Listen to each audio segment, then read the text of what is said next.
what I did my thesis on when I was at uni, what they give me the doctorate for, was studying what I call the oral tradition.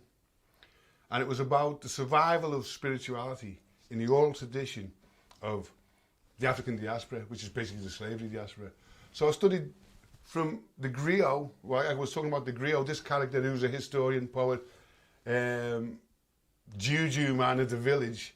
From them going over as slaves during slavery, they passed on a lot of knowledge through just speaking, through stories, through poems, through songs, through dances. That developed into Negro spirituals, what they sang on the plantations.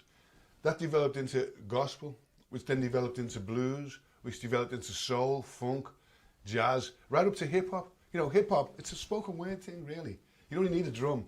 And that was the original African root. You need a drum and a voice. You've got your thing together, you know what I mean? People are dancing, people are chanting. Everything that you layer on top of that's just a bonus. So in the New World, you had the coming together of African, European, and native indigenous people creating new forms. You know, blues and gospel, they're hybrid forms. But they originally started in black communities.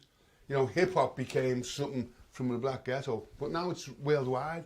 You'll find Eastern European hip-hoppers, Russian hip-hoppers, Japanese hip-hoppers. You know, it's something that just becomes an urban culture in the end. This rattle is actually from the 50s. My granddad made it. When he was at school, they used to do these in the woodwork class. I painted it when I was about 5. It's even got a bit of a program on it there from an early 1960s Liverpool FC program. That's like a family heirloom now, you know what I mean? I was going to give it to my grandson, but he's a Man U supporter, isn't he? What? His dad was from Manchester. This was a quote from Terence McKenna. He was a psychedelic guy. Boundary dissolving activities, you know what I mean? Boundary dissolving acts of creativity, which broke down the barriers between genres.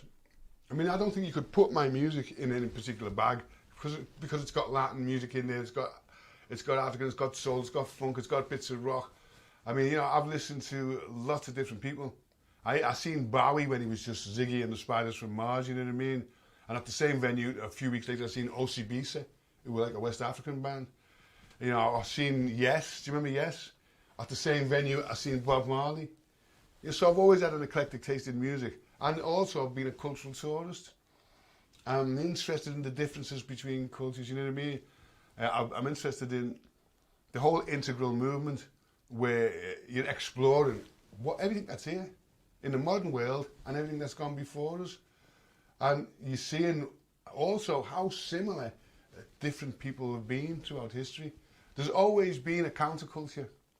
I see myself as part of the counterculture, really.